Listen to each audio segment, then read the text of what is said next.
There's a worthy clap. We're going to get started here. Episode 444, No Laugh Track Podcast. Give a reaction to that, Sean Patton. 444. Yes. So this is the Jay-Z album of episodes of the podcast. That's right. 444. Yeah. Uh-huh. Doesn't hurt that 4's one of my favorite numbers. I've got multiple. So what if we were 555? Would that work for you too? That's not 5. Yeah. No, 5. But that sounds, you know what though? But then that sounds fake, like a Hollywood phone number. That's right. So then that would be the fakest episode. Call 555-4444. Yeah. So whoever's on episode 555, 555 of the No Laughs podcast soundtrack. No Laughs sound. Jesus Christ. We'll go with that. Did I just have an aneurysm? Did you whoever's on 555 of this podcast. All right. Whoever is on episode 555 of the No Laugh Track podcast. Thank you. That should be the most realist episode possible to counteract the phoniness of 555. I agree. I absolutely agree. Number 5's a great number. 555. Like there were movies. None are going to come to mind right now, but there are movies in Hollywood that are like serious movies. Like movies in Hollywood, just movies over time that are like serious, and then there'll be a phone number situation where it's like 555-3621. You're like, but that's... You're right. You can't throw 555 now. Yeah, like, now I know you're acting. Dude, one of the funniest lines in any movie, and only I'm going to agree with me on this. It's Andrew Dice Clay in Ford Fairlane. Oh, okay, I'm with you. I can't remember which Ford Fairlane it was, but he's giving a girl a number at a bar, and it's like 555-2158, and she goes, "Wait a minute, that's the number they only use in movies." And he goes, "No shit, sweetheart. What do you think this is? Real life?" And it's just such a fucking great moment. I saw Ford Fairlane in the theater, by the way. Did you? No, it was right. It was right above my tree, my line on the tree of growth. I probably had to sneak into it. I don't think I was old enough to like legally go see that I think movie. I was still too. I think I was like hitting 10 when that came. What year did that come out? Late 80s? Yeah. Uh-huh. Yeah, I was born in 78. Word. To my fellow zillennials. Did you know about that? No, what is this? It's a sub-generation that has been created. What in zillennial spelled with an X. Boy. It's 77 to 83, I believe. And it's those like myself who grew up in an analog world and then as young adults got digital stuff. Also known as the Star Wars generation, right? That's a good one too. Huh? I mean, zillennial does sound like something in Star Wars, like the zillennials demand a parlay. Yes. Like, well, what a parlay? What kind of dumb word is that? Like in Star Wars, like what kind of dumb word is parlay? Tell the Lazidians to Zactice on Zactice 12.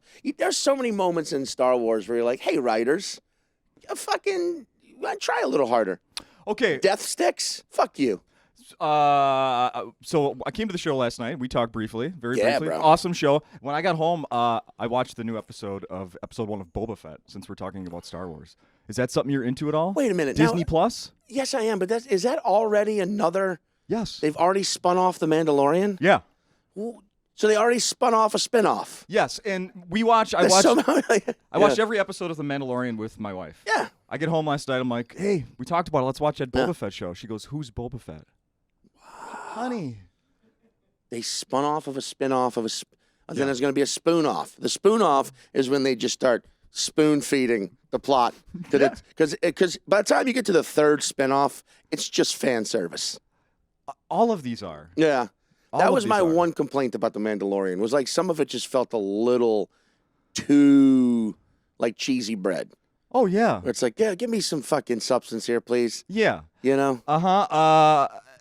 And then this one doesn't have, at least not yet, doesn't have the Baby Yoda character. So I don't know how long I'm going to get my wife to stick around and watch it with me. But there is no cute character yet in episode 1. That's what. But is it in the timeline of Boba Fett in The Mandalorian? Yeah, it must be. Like, are him and the Mandalorian existing at the same time? Well, yeah, because he's also a Mandalorian. He's in one of Mandalorian. those last episodes Right, of the previous season, yes. Beginning of that, spoiler alert, but not really. They explain, remember, like, Boba Fett dies, or we think he dies in Return of the Jedi. Remember, he falls in the Sarlacc pit? Sure. Woo! Yeah. And gets digested over millions of years or whatever it is. Right, well, they right. show, like, how he gets out. That's the beginning, and then it just goes from there. So. It's because, like, dude, you know what the best part of The Mandalorian for me was? And this is not me being biased. This is fucking, I truly enjoy it, was seeing Bill Burr actually fucking act and be really fucking good at it. Right? Yeah. Like that scene where he fucking where he basically confronts the general and then shoots him. That was like, damn, Bill. That's some Oscar chops, buddy. Yes, and some Emmy chops. I managed to avoid spoilers, so I didn't know that was coming up. Like he was even going to be on. Yeah, so dude. Great. It was fucking great. You do some acting. They use some, not just him. He's not the only comic they use in the Star Wars stuff. There might. Oh, there's a few. You need to keep talking about this. Get your name out there. I'm not done. I did earlier this year. I was in a movie called, I think it's called The Prank, because it's going to be in all the festival circuits in 2022. It's going to be, I think it's at Sundance. It's going to be at South by Southwest. It's directed by an amazing director named Maureen Barucha. Her brother's a comedian, Ahmed. Ahmed. Yeah. Oh, I know him. They're both a very talented family. And she did this movie, and she gave me a small part. And it was fucking crazy because I spent the whole 2 days. This is going to be embarrassing. Spent 2 days acting with. I'll put it. I'm gonna give it like I'm gonna explain this from my point of view in the moment. All right, I'm kind of a dumbass when it comes to pop culture. I'm not as much of a sponge as I should be. Right. So I spent 2 days. I'm in a bunch of scenes. I'm playing a cop. I'm in a bunch of scenes with this actress who I know is someone. They introduced me to her at some part, but if you've ever been on a movie set, it's a lot of names, and you try and remember them all. You want to remember the director's name, obviously. You want to know the DP's name. You want to know the assistant director, every PA you come across, every actor you're in every scene with, every extra you meet, because movie sets are highly sensitive places. And there's a fear that everyone has of offending anyone because it could end your fucking career as an actor, probably. So everyone's hyper nice all the time. So you're trying to be part of that. You're trying to be like, I'm trying to remember everyone's name. And I'm in all these scenes, but I only have one directly with her, where me and the other guy playing the cop, we have to arrest her, right? And I learned her name, obviously, and it just doesn't register with me who she is. And then I tell my girlfriend, I'm like, yeah, I was in the scenes with this actor, Rita Merano, right? 2 full days on set with Rita Merano. Now, I knew she was someone. I was like, obviously, she's she's older. Everyone's sort of walking on eggshells and rose petals around her at the same time. Showing her so much respect. Showing her, sure. And she was also extremely cool. Very funny, very talkative, very energetic. Like I had a scene where where cops arresting her, and it was a comedy, but I had to grab her and actually physically pull her out of a classroom. A small woman, I imagine, and a 90-year-old woman as well. And after the first take, she goes, "Listen, grab me, really do, pull me." She's like, "It helps me if I feel actually threatened in the moment. It helps me as an actor." And I was like, "Okay." And I did that, and she fought back. And I was like, ah, and it was scary for a moment. And then she's like, yes. She's like, yes, good. She's like, and she was in every scene where if me and the other cop, Rene Goob. He's a very fucking funny dude. He's a writer and actor as well. Somewhere he's not remembering your name right now too. Yeah, I'm sure. I'm pretty positive that's his full name. I'm gonna Google it right now. But anyway, but he we would the director would give us she'd be like, hey, look, do the take, get the lines, but then run with it. We'll film, have some funny shit. And we would, he's a funny dude, so we had some really funny moments. And Rita would be laughing her fucking ass off, and she was so cool. But Renee Goob. I spent 2 days, Gube, very funny, very very funny dude. You've seen it. He's an American comedian, actor, and writer. He played Three-Pete on TBS sitcom Ground Floor. He's on Crazy Ex-Girlfriend, etc. Very funny dude. But she would be laughing. She would be throwing out ideas for the lines. She was so involved in every scene, and she is a fucking EGOT. You know what that is? Is she really? She's an EGOT. She's one of a handful of EGOTs. I know what an EGOT is Yeah. because I'm rewatching some seasons of 30 Rock, and there was a storyline where Tracy Morgan was going for EGOT. Yeah, dude. And she's a fucking EGOT, and you're like, you could, and this was like a small budget indie film. And it's like, man, so many people would be phoning it in at your age and your stature, and she was not. She was in it. Every scene she was in, she was committed to. She hung out. She wasn't like, when they'd be cut and, all right, that's her, Rita, she wouldn't like be rushed off back to her trailer, her dressing room. She'd hang out. She'd watch. She was very cool to be around. You weren't told not to look at her directly? No, I was never told that. So I pulled Rita Merano. I pulled up Rita Merano quickly up on Wikipedia here, and she was on the Electric Company on public television before you were even born. Oh, yeah, man. She originated one of the roles in West Side Story. That's what I was going to double check. Yeah. I'm like, West Side Story, right? Right, yeah. She was fucking Wait a minute, cool. You're not in the remake, right? No, that's crazy. All of a sudden, and now I'm a musical actor. Are you a shark or a jet? Wait, you said you're a cop. Amazing. Exactly. Dude, it was crazy. That was the fucking, man. So, like, playing a cop, first of all, and I mean, I don't mean to throw any more shine on the whole fucking situation of the Alec Baldwin thing. Hey, But- I'm rewatching 30 Rock. Right. But I was a cop with a fake pistol. A pistol on my hip that was rubber and could never, it looked realistic, but could never, that did not have a firing pin. Could not, in any world except a magical world where a wizard made it real. That gun could not fire. Yeah. And still, between every take, someone came over, pulled it out, and went, weapon clear. Still, Really? Oh, that's a interesting. weapon that could not physically fire at all, literally, still had to be checked. Not every take, but I'd say every third take, someone would come out and be like, weapon clear. And I'd have to and I couldn't touch it. That was the other thing. I could not, under any circumstance, pull it out of the holster. So it's like, Wow, that's it's very crazy to see the interesting. gun control that I was under on an indie film where I wasn't supposed, and anyway, I know that situation's fucked and it's been talked to death. Yeah. You just want to take that situation out back and put it down, That's terrible. That's terrible that I fucking said that. That's fucking. I should be fucking sniped for that one. Where? Say the name of that movie again, so people, in case it doesn't change and stays the same. It's called title. The Prank. The Prank. And Okay. it's a funny script. It's a good idea. Rita Merano is so fucking good. It was really crazy she being like touching an EGOT and acting with one, and like her laughing at things you say, and her like staring at you when you like.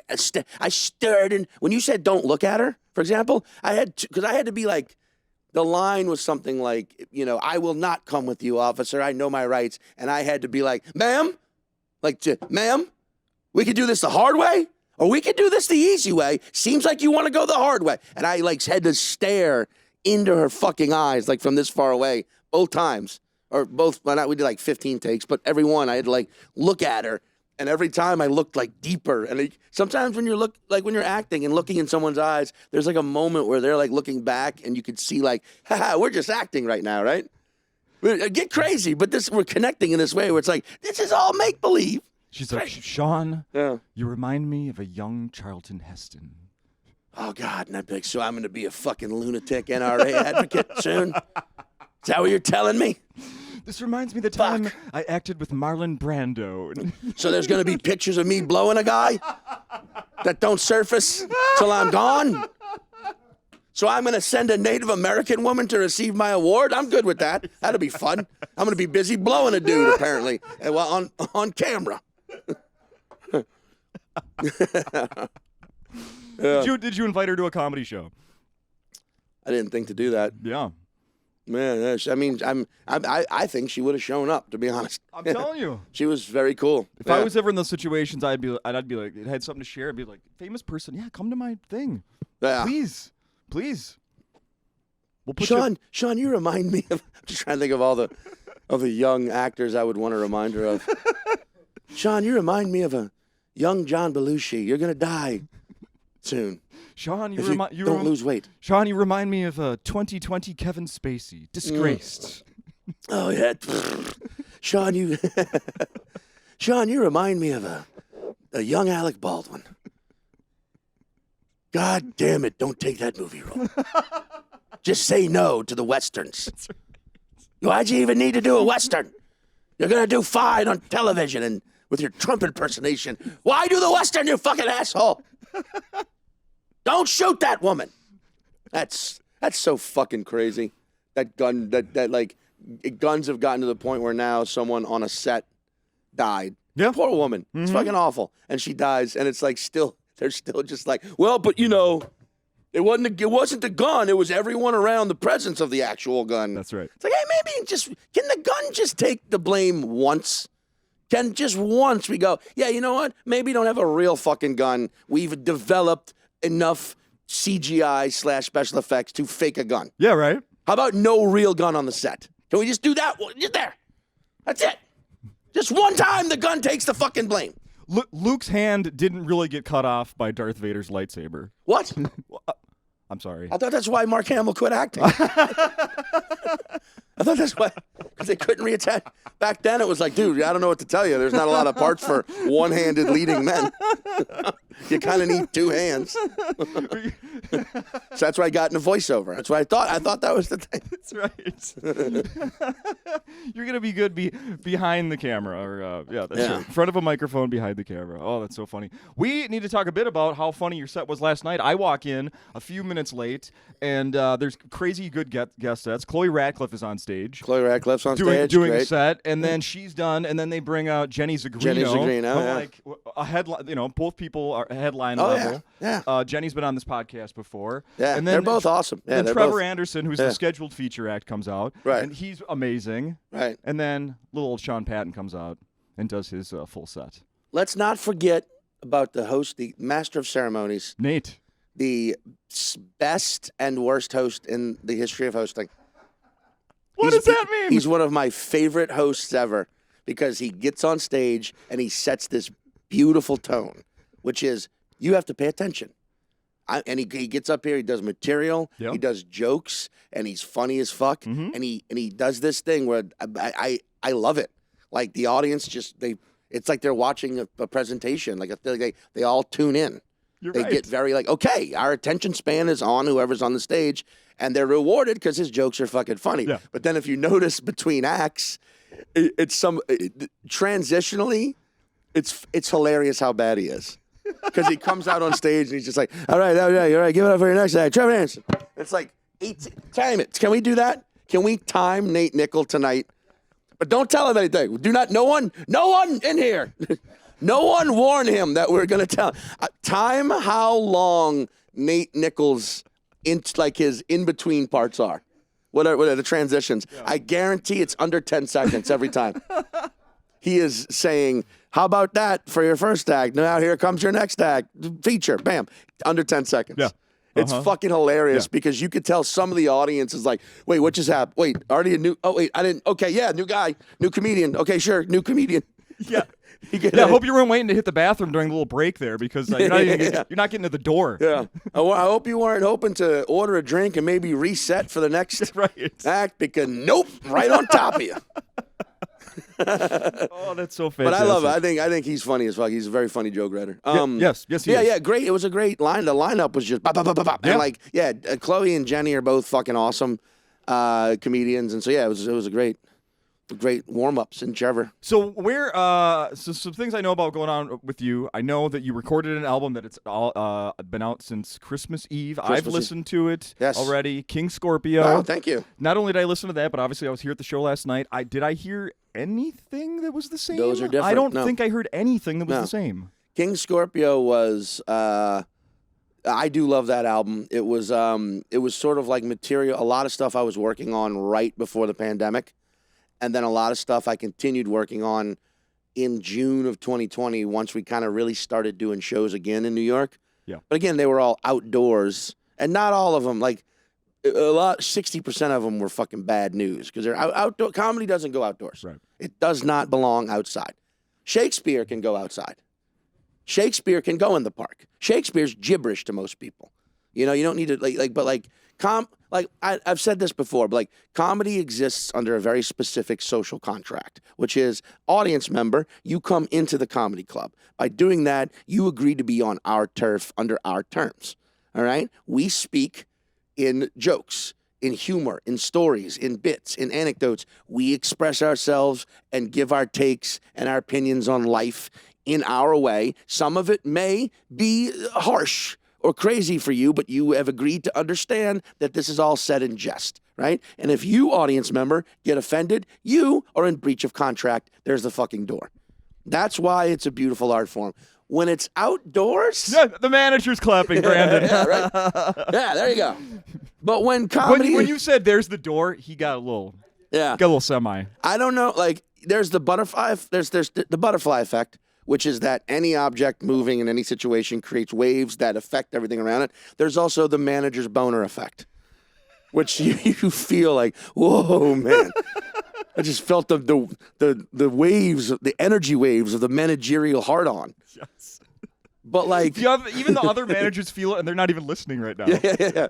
Somewhere, Lewis, the owner, just started crying, just weeping for 2 seconds. Like, I don't know, I just felt something magical.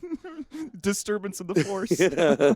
But like, when you just thrust a comedy show outdoors in a park, now we're kind of the fucking assholes. Yeah. Because you'd be like, there'd be like children outside fucking running around, their first time outside all day.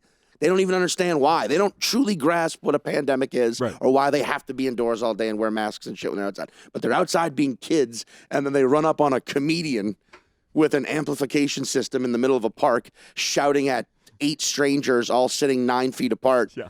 And just know, it's like, man, you ever see a bitch volcano queef?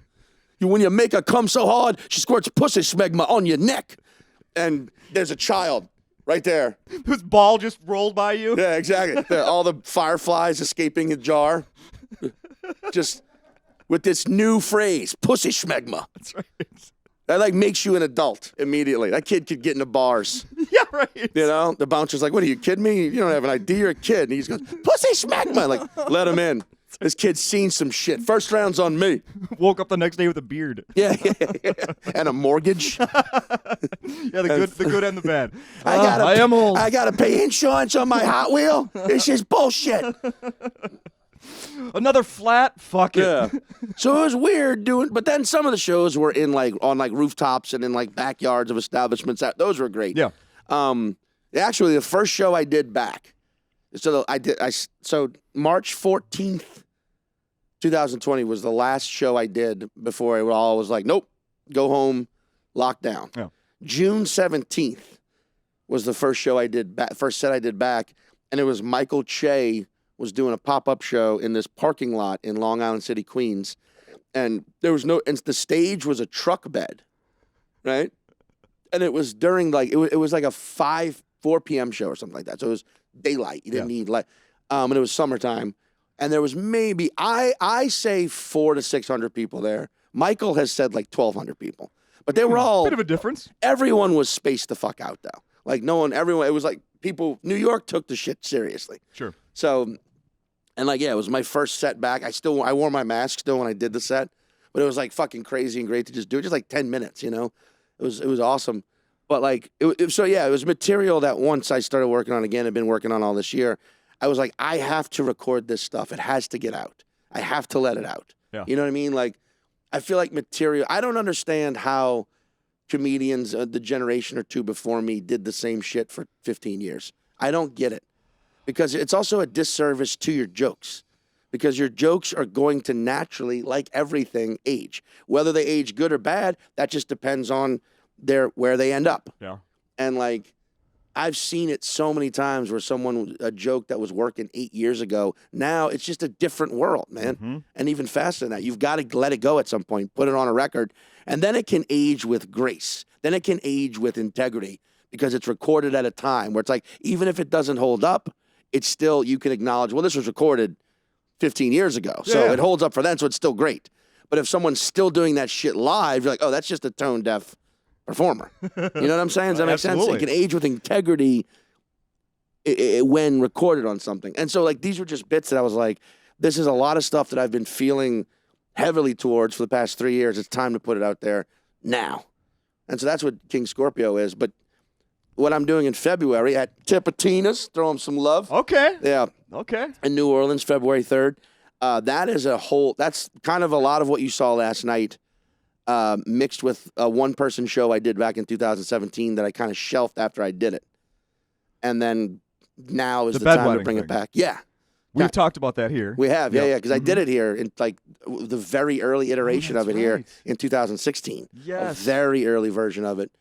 So it's like, yeah, it's a lot at once to be releasing and recording, but it's also like, hey, you can't predict or control when that happens. Sure. So just roll with it. And like, I feel lucky. I feel like I did the album in August. It took us a while to edit it together because we recorded 5 shows. That's too many shows. It's a lot to record an album. You only need 2. We did 5, and I was nitpicky as all hell. I listened to I must have listened to that every recording at least 9 times, 10 times even, and just pick with like really just. I would be like, you would probably assume I was a fucking lunatic if you had a device where you could like if I had my headphones in public, you could just turn whatever I was listening to on my headphones, everyone could hear it. It would just be 2 versions of a bit over and over for an hour. Just being like, fuck, which one though? But it came out, it's great. No wonder you're not doing that material anymore. Yeah, probably put a gun to your head. Right? But I mean, you learn to love it, you hate it, you love it, you hate it, you love it again. But like, we also filmed that and cut together like a mixtape version of a special because it was no budget. Filmed on favors like the Helium Comedy Club in Portland, great club. That's a label I'm on. It's no Acme, but what is? But it's right there with Acme. It's in the same, category of great club. It's definitely in the top 10 clubs of the country. I'd say that. I love that club. Not as much as this one. Okay, I talk to this. You know I talk to this club when you're not here, or just when you're here. When I'm here. Yeah. I'm going to confess this now. What do you but you'll never see me do it. I did this one time by accident, the first time I ever came here. All right? And now you can't stop? So the first time I ever came to this club, 2010, I left my BlackBerry on stage, on the stool. Mm-hmm. That's right. I had a BlackBerry. Left it on stage. Drinking commences. We're all hanging out. I'm like, oh, my phone's still on stage, I think. So I walk through here. It's completely dark. I take my phone and I look back, and I had such a great time. And it was only like the second time I'd ever headlined a club, the first time I ever came here. So I had this like somewhat emotional reaction all of a sudden and had like a 2-minute conversation with the room. And now every year at some point, I come back on stage while everybody's out there drinking and just say thank you to the room. I do that. I talk to this fucking club. Okay? Brandon? Yeah. You make sure this thing's recording post show this weekend. I say inappropriate things, and she likes them. I was gonna say. I'm sorry, and they like them. Oh, okay? Well, you do know each other well, right? Exactly. You know the room's pronouns. Here you go. Here's my impersonation of a woke uncle. All right, woke uncle joke. Hard to swallow. That's what they said. Stop. Your mama's so fat, but your other mama just says it's body dysmorphia. So they go to therapy now and are on a diet. I wish them the best. Yeah, I wish them the best. They're doing well. Yeah.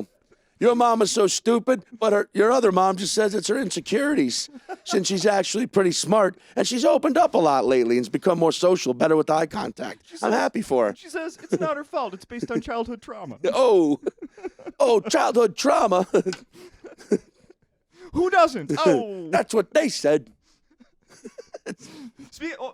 My favorite line from going back to the beginning here, Ford Fairline. My favorite line from the movie is when he's falling from the sky, and he goes, "Oh, my hair." Oh, so terrible. Oh, Dice. I don't recommend anybody going back to watch that movie. No, it doesn't hold up. I don't think so. One of my favorite jokes that I heard it last night. And I think I remember it from a few years ago. It's so good. So I don't know if you recorded the sperm joke yet. Man, if you remember that from a few years ago, you might remember the impetus of it.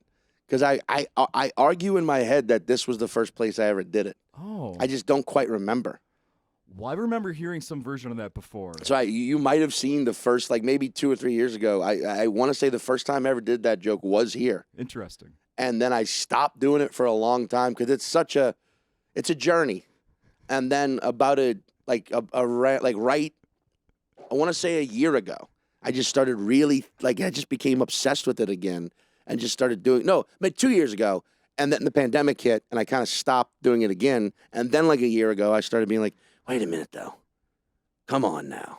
And then just really started thinking. And now I love it. No, that's definitely going on the special for sure. It is. Okay. Yeah. Good. I love that one. That's a joke I love. There's jokes that you love performing, and there's jokes that every comic has these. They're like the maintenance bits. They're like the ones you kind of have to do that you recognize, acknowledge, and appreciate that you have. Mm-hmm. But you know they're more for the audience than for you. And then there's, of course, jokes that are more for you than for are for the audience. And you still do those as well. But those, I feel like that one's a fucking 50-50 split. Like I figure out who really likes me in that crowd, you know? But I also love doing it because I think it's actually like, it's one of those things I'm like, this is fucking funny. I know it's weird. I know it's out there, all these things you want to say, but like, the act out. I love it. It's so freaking funny. And that's why I defend act outs, because that is a written thing. Okay. Whenever I hear fucking comics trash, what a nice act out comic. I'm like, act outs are written. A well-written act out is fucking just as impactful and funny as a well-written verbal joke. And like, it's a written act out that seals the whole fucking thing up, if you ask me. Completely agree. And that was the thing before. I didn't have that. Like, early iteration, I didn't have that moment with it. And then I figured it out and was like, oh. And, I love it now. It's so great. Yeah, thank you. Thank you. Great. What is the future of the podcast you were doing? Is that done now? So yes, 5 words. It was a fun time. It was a good time. All Things Comedy was a great network to work with. They still are. I don't know. I've sort of just I walked away from it earlier this year, and I haven't found I didn't have the love for it to go back. And like, I feel like you just, in this version of society, in this iteration of the simulation, you can only do shit that you really love doing. And I just kind of was like, it's time to walk on. But I don't know. I haven't ended it yet. I might bring it back. We don't know. I still haven't cracked podcasting yet. Like, this is fun. I love doing podcasts. Yeah. But as far as like a podcast for just me, I get too bored with shit too fast. And I don't know what the right podcast is for me yet. Yeah. I'll figure it out. Yeah.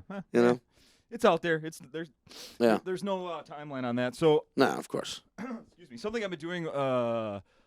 So like last week, Derek Hughes was here. Before he came, I went on eBay. I've been doing this. I've been searching my guests' names on eBay to see what I can find. Oh, this is fucking great.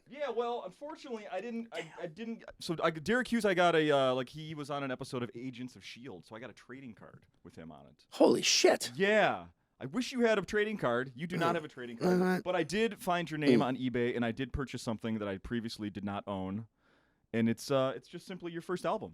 Oh, I don't even have any more of those. Yeah, I found an unopened copy that I bought. Wow. On eBay. Standard operating procedure, my first one. Yeah. 2012. 2012. Special Thing Records. Yeah. And I want to ask you about the picture on the back. Do you remember that? I remember that vividly. It's you. Yeah. In some black tighty whities. It looks like you have shoes and socks on too. No shoes and socks. Or maybe I do have shoes and socks, yeah. I think you do. And I'm staring at a buffet table. Decent bulge, by the way. Oh, well, well, do you want the story? Hey, so that is from Montreal 2012, same year, 2012. Okay. Right? So the JFL Comedy Festival, they started doing this thing that year. They have new faces, and then they have a thing called Unwrapped. Oh, yeah. Which I will go on the record here and say I think they should stop doing that and actually make the acts that they booked for the Unwrapped the new faces, and just make the new faces part of the festival in other ways. Because the new faces, every year, it's like, these are a bunch of working comedians. These are people with careers already. Like, so a manager I heard make a joke once, like a couple years. Last time I did Montreal was 2018. right?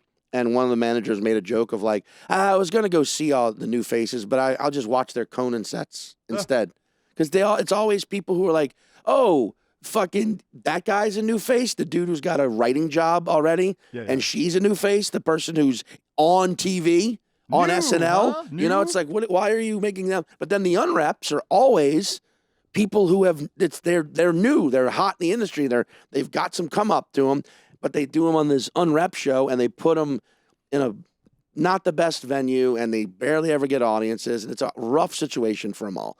And I don't know why the fest keeps doing that. I've heard they've made changes. I hope they do. It's a good JFL. They're good people. It's a good festival. But that year they asked me to host one of the episodes or one of the shows. So it was bad.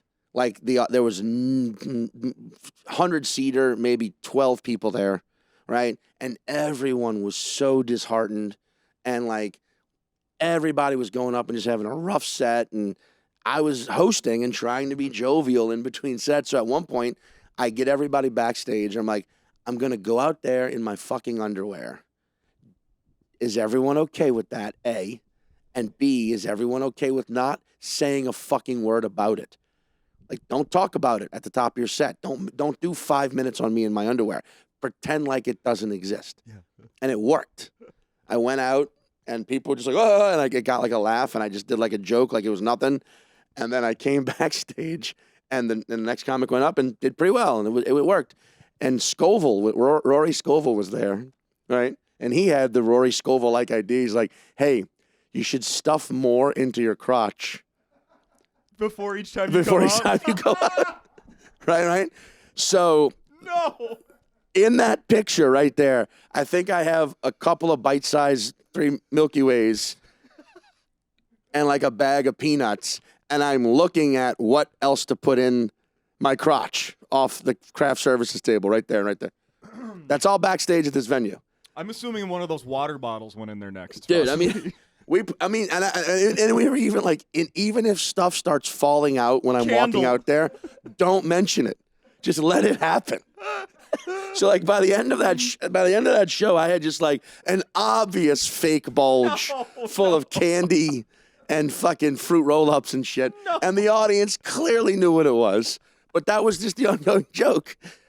And the show was all right, was better, you know? Yeah. And also, every comedian on that lineup specifically was fucking great. Okay. It was all funny comedians. Just the environment, the way the show was set up, at first, the audience was just fucking stale, no matter how funny anyone was.